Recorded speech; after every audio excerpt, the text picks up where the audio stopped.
আচ্ছা, স্ট্যাটিস্টিক্স বা পরিসংখ্যান এই শব্দটা শুনলেই আমাদের মাথায় ঠিক কী আসে বলুন তো? অনেক সংখ্যা, জটিল সব গ্রাফ, চার্ট, তাই না? কিন্তু যদি বলি এর আসল পরিচয়টা আসলে একটা দারুণ রোমাঞ্চকর গল্প?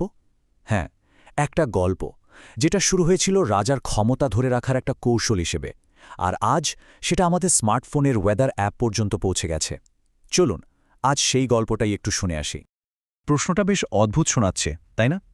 কোথায় প্রাচীন রাজা বাদশাহ আর কোথায় আজকের টেকনোলজি নির্ভর আবহাওয়ার পূর্বাভাস? এ দুটোর মধ্যে আবার সম্পর্কটা কি? অবিশ্বাস্য হলেও সত্যি, এই দুটোকে এক সুতোয় বাঁধার জন্য একটাই শব্দ যথেষ্ট: পরিসংখ্যান। কিন্তু কিভাবে? চলুন সেই রহস্যটাই আজ ভেদ করা যাক। এই গল্পের একেবারে শুরুতে যেতে হলে আমাদের টাইম মেশিনে করে ফিরে যেতে হবে শত শত বছর পেছনে। ভাবুন তো, একজন রাজার কথা, যার কাঁধে একটা বিশাল রাজ্য চালানোর দায়িত্ব। এখন শুধু তলোয়ারের জোরে তো আর রাজ্য শাসন করা যায় না, তাই না? এর জন্য দরকার হয় তথ্যের শক্তি। ঠিক তাই। পরিসংখ্যান কিন্তু কোনো ক্লাসরুমে বসে আবিষ্কার করা কোনো থিওরি নয়। এর জন্ম হয়েছিল একেবারে ক্ষমতার কেন্দ্র থেকে।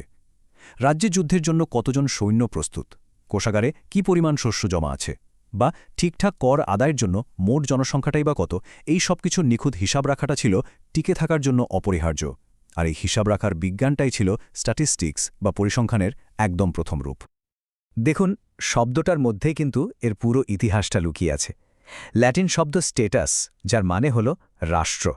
সেখান থেকে ইতালীয় ভাষায় এলো স্ট্যাটিস্টিকা, মানে যিনি রাষ্ট্র চালান বা রাষ্ট্রনায়ক।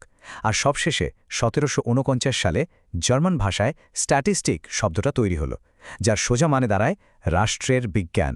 নামের মধ্যেই দেখুন এর পরিচয়টা কতটা স্পষ্ট। এটা হলো রাষ্ট্র চালানোর বিজ্ঞান। তবে এখানে একটা মজার ব্যাপার আছে, যেটা আমাদের পরিষ্কার করে নেওয়া দরকার।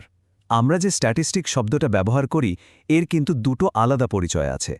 আর এই দুটো পরিচয় যদি আমরা ঠিকমতো বুঝতে পারি, তাহলে পুরো বিষয়টাই একদম জলের মতো পরিষ্কার হয়ে যাবে।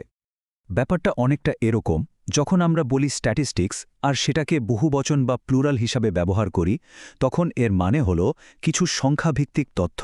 যেমন ধরুন, একটা ক্লাসে কতজন ছাত্রছাত্রী আছে, এগুলো হলো গোয়েন্দার হাতে থাকা কিছু সূত্র বা ক্লু। আর যখন আমরা স্ট্যাটিস্টিক্স শব্দটাকে একবচন বা সিঙ্গুলার হিসাবে ব্যবহার করি, তখন এটা একটা পুরো পদ্ধতি বা বিজ্ঞানকে বোঝায়। মানে ওই সূত্রগুলো বিশ্লেষণ করে একটা সিদ্ধান্তে পৌঁছানোর যে প্রক্রিয়া, আসল গোয়েন্দাগিরিটা। তাহলে প্রশ্ন আসতেই পারে, যে কোনো সংখ্যায় কি সে গোয়েন্দার সূত্র হতে পারে? মানে যে কোনো ডেটাকেই কি আমরা পরিসংখ্যান বলতে পারি? উত্তরটা হলো না।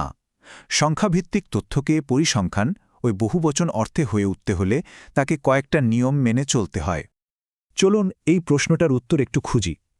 ধরুন আমি বললাম, আমার বন্ধুর বয়স ৩০ বছর। এটা কি পরিসংখ্যান? না, এটা শুধুই একটা তথ্য। কারণ এই একটা সংখ্যা একা একা কোনো গল্প বলতে পারে না। কোনো কিছুর সাথে যদি তুলনা না করা যায়, বা এটা যদি কোনো বড় চিত্রের অংশ না হয়, তাহলে একটা সংখ্যার তেমন কোনো অর্থই থাকে না। একটা ডেটাকে পরিসংখ্যান হতে হলে এই নিয়মগুলো মানতেই হবে। প্রথমত, এটা হতে হবে অনেকগুলো তথ্যের সমষ্টি, একটা মাত্র সংখ্যা নয়।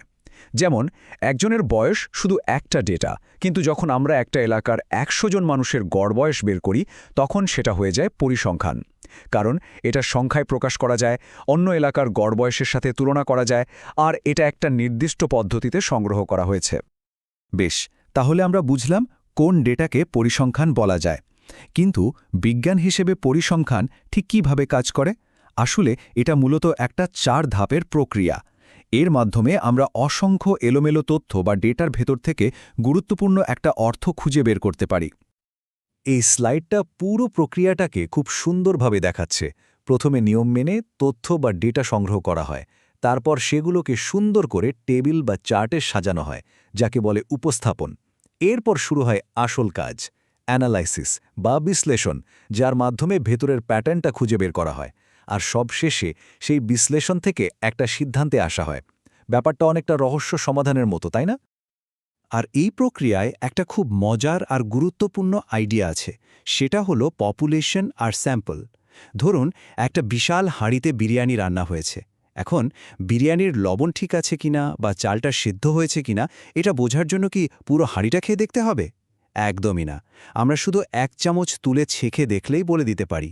এখানে ওই পুরো হাঁড়ির বিরিয়ানিটা হলো পপুলেশন, আর ওই ১ চামচ হলো স্যাম্পল। পরিসংখ্যানে আমরা ঠিক এই কাজটাই করি। ছোট একটা অংশ পরীক্ষা করে পুরোটা সম্পর্কে একটা ধারণা নিয়ে ফেলি। চলুন এবার একদম শুরুর প্রশ্নে ফেরা যাক। রাজার আমলের এই পদ্ধতিটা আজ আমাদের আধুনিক জীবনে কেন এত গুরুত্বপূর্ণ? এর উত্তর কিন্তু আমাদের চারপাশেই ছড়িয়ে আছে।